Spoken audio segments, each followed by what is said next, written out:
సురేంద్ర బాబు గారి నాయకత్వం, సురేంద్ర బాబు గారి నాయకత్వం. జై తెలుగుదేశం. ఏం అర్థం గట్టిగా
ఈ రోజు కళ్యాణ్ దుర్గంలో ఒక పండుగ వాతావరణం నెలకొంది.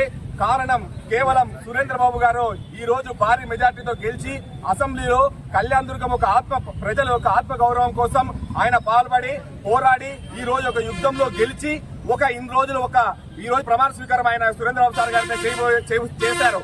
కానీ ఇన్ని రోజులు ఈ కళ్యాణ్ దుర్గంలో రాక్షస పాలన పోయి రామరాజ్యం వస్తుంది. ఆ రామరాజ్యం ఎటువంటిది అంటే సురేంద్ర బాబు సార్ గారి పరిపాలన చూపిస్తే సరిపోతుంది. ప్రమాణ స్వీకారం సందర్భంగా ప్రమాణ స్వీకారోత్సవం అని చెప్పి ఒక పండుగ జరుపుకుంటామని చెప్పి కూడా ఈ రోజు కళ్యాణ్ దుర్గం యువత తరపున తెలియజేస్తున్నాం. సురేంద్ర బాబు గారి నాయకత్వం.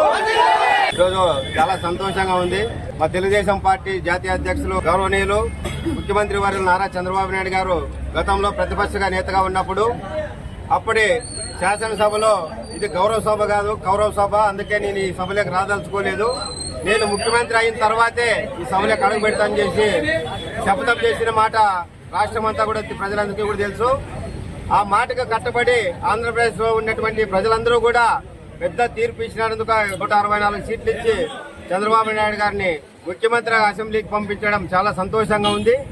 ఈ ముఖ్యమంత్రిగా ప్రమాణ స్వీకారం చేసినప్పటి నుంచి కూడా ప్రజలందరూ కూడా చాలా సంతోషంగా ఉన్నారు. ఈ రోజు మా ప్రియతమ నాయకులు కళ్యాణ్ దుర్గం ప్రాంతాన్ని సస్యశ్యామలం చేసి కళ్యాణ్ దుర్గం ప్రాంతం అభివృద్ధి అయిన లక్ష్యం అని చెప్పేసి ముందుకొచ్చి కళ్యాణ్ దుర్గం ఎమ్మెల్యేగా గెలవక ముందే చాలా ప్రాంతాల్లో అభివృద్ధి చేసి నిరూపించుకొని కళ్యాణ్ దుర్గం ప్రజల చేతన మెప్పు పొంది అత్యధిక మెజార్టీతో గెలిచి ఈ రోజు ప్రమాణ స్వీకారం చేయబడుతున్నటువంటి అమలేని సురేంద్ర అన్న గారికి తెలుగుదేశం పార్టీ తరఫున స్వాగతం తెలుపుతూ ఇంత పెద్ద విజయాన్ని అందించినందుకు నియోజకవర్గంలో ఉన్నటువంటి తెలుగుదేశం పార్టీ నాయకులకు, కార్యకర్తలకు, ప్రజలకు ప్రతి ఒక్కరికి కూడా శిరస్సు వంచి పాదావందనం చేస్తున్నాం.